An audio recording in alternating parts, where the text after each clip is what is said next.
Hello student, today we start our chapter the fundamental unit of life. Clear? तो आज हम discuss करेंगे हमारी लाइफ की बेसिक यूनिट की. तो आप सब फैमिलियर हैं वर्ड से सेल. क्लियर? आपने प्रीवियस क्लासेस में 8th में 7th क्लास में आप स्टडी कर चुके हैं सेल को. तो सेल को क्या बोला जाता है? सेल को बोला जाता है कि ये हमारी cell is the basic structural and functional unit of life.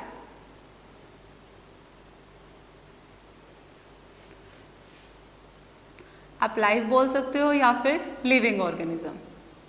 Clear? तो जितने भी लिविंग ऑर्गेनिज्म हैं जो उनकी बेसिक स्ट्रक्चर और फंक्शनल यूनिट है वो क्या है? सेल. सेल को स्ट्रक्चरल यूनिट बोला गया है क्योंकि ये स्ट्रक्चर प्रोवाइड करती है और हमारी बॉडी के सारे फंक्शन करती है, इसीलिए इसको स्ट्रक्चर एंड फंक्शनल यूनिट बोलते हैं. क्लियर?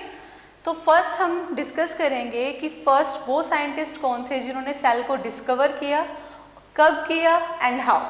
क्लियर? तो डिस्कवरी ऑफ सेल.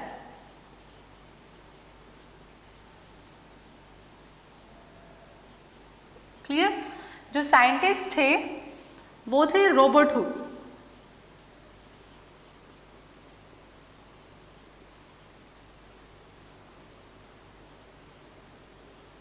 ओके. और ईयर जब उन्होंने डिस्कवर किया था सेल को, ईयर था आपका 1665. 1665 में रॉबर्ट हुक ने फर्स्ट डिस्कवर किया था सेल को. क्लियर? और उन्होंने कैसे किया था? उन्होंने एग्जामिन किया था thin slice of cork. Clear? उन्होंने कॉर्क जो प्लांट का एक पार्ट था, बार्क से लिया जाता है प्लांट के, उसको स्टडी किया. जो उन्होंने स्ट्रक्चर देखा उसका, वो स्ट्रक्चर रिजेंबल कर रहा था हनीकॉम्ब से.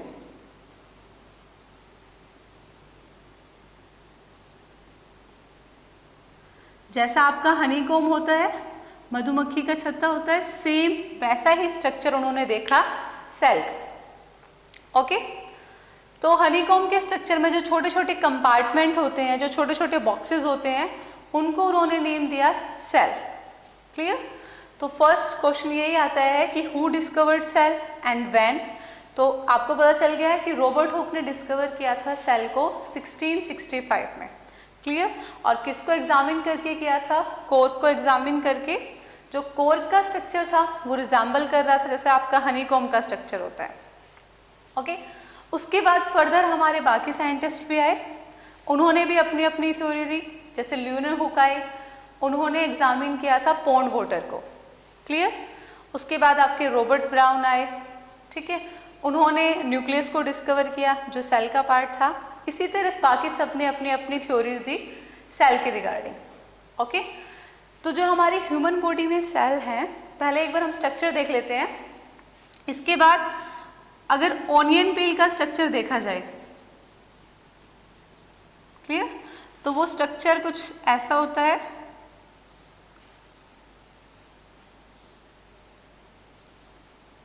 ऐसे जो ये कंपार्टमेंट बने हुए हैं, जो ये बॉक्सेस छोटे छोटे जो रूम्स आपको दिखाई दे रहे हैं, ये सेल है. और इनके सेंटर में जो ये ब्लैक पार्ट है, ये न्यूक्लियस होता है. क्लियर? तो हर सेल का अपना एक न्यूक्लियस है. और जो ये न्यूक्लियस को छोड़ के बाकी जो भी रिमेनिंग पार्ट आपको दिखाई दे रहा है, ये होता है साइटोप्लाज्म. क्लियर? तो जो ये बीच में आपको दिख रहा है वो न्यूक्लियस होता है सेल का, और जो उसके अलावा रिमेनिंग पार्ट आपका बच गया वो होता है साइटोप्लाज्म. क्लियर? फर्दर अगर हम बात करें सेल की, हमारे ह्यूमन बॉडी में वेरियस सेल्स हैं. तो various cells in human body. Clear? तो वो डिफरेंट टाइप्स ऑफ सेल्स हैं आपकी, जैसे nerve cell, bone cell, muscle cell, clear, ovum, sperm, ये भी आपकी सेल्स हैं।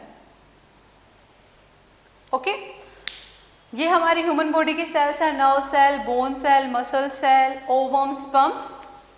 ओके, फर्दर हम डिस्कस करते हैं कि आपके नंबर ऑफ सेल के बेसिस पे लिविंग ऑर्गेनिज्म को डिवाइड किया गया है कैटेगरीज में।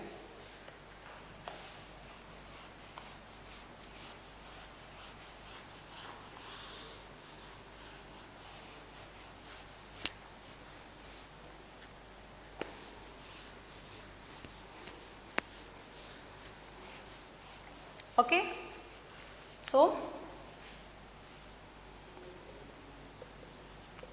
types of organism on the basis of number of cell.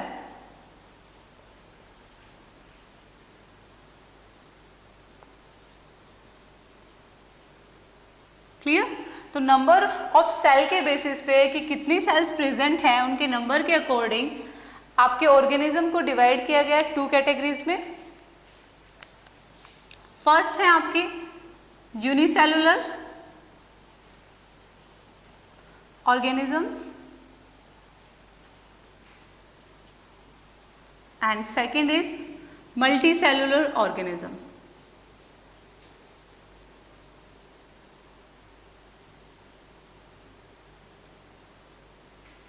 Clear, unicellular and multicellular. Uni का मीन्स होता है single, multi means many.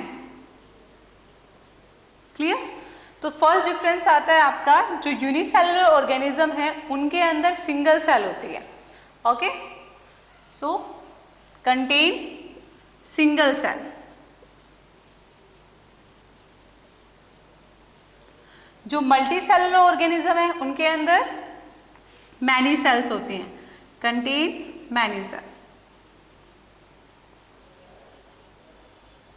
Okay, अब सिंगल सेल है तो जो सारे फंक्शन करने हैं सेल को, जैसे सेल हमने बोला है हमारी स्ट्रक्चर और फंक्शनल यूनिट है, तो जो सारे फंक्शन करने हैं वो सिंगल सेल को ही करने हैं। दैट्स मीन हमारी ह्यूमन बॉडी में अगर देखा जाए तो रेस्पिरेशन के लिए अलग पार्ट है, वहाँ पे अलग सेल्स हैं, डाइजेशन के लिए अलग है, बट अगर यहाँ पे यूनिसेलुलर की बात करें तो यहाँ पे आपकी सिंगल सेल ही है जो सारे फंक्शन करेगी। Okay, single cell perform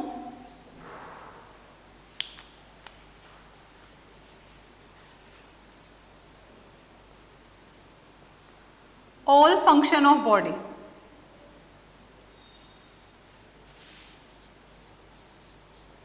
clear, यहाँ पर सिंगल सेल है, यहाँ पर डिफरेंट अलग अलग सेल्स हैं,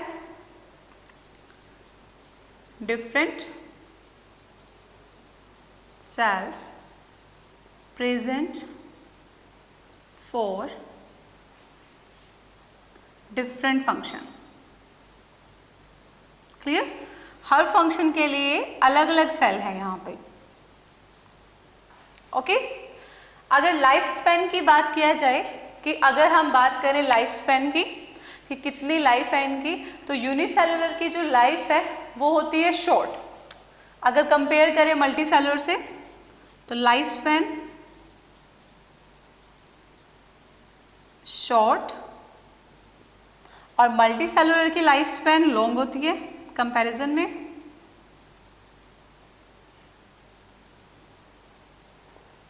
क्लियर, यहाँ पे कोई डिवीजन नहीं होती लेबर की, मतलब फर्दर डिवाइड नहीं है वो सेल्स क्योंकि सिंगल ही है, और यहाँ पे क्या होता है डिवीजन ऑफ लेबर होता है। Okay, no division of labour takes place.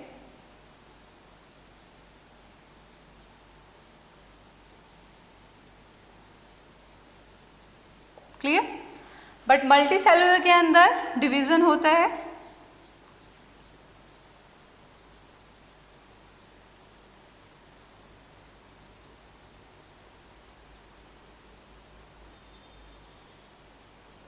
Okay, further बात करते हैं एग्जाम्पल्स की। तो जो अमीबा है आपका वो यूनिसेलुलर है, अमीबा, पैरामीशियम, ये आपके यूनिसेलुलर ऑर्गेनिज्म है। और यहाँ पे बात करें तो प्लांट, एनिमल, हम ह्यूमन बींग्स, वो सब कैसे हैं?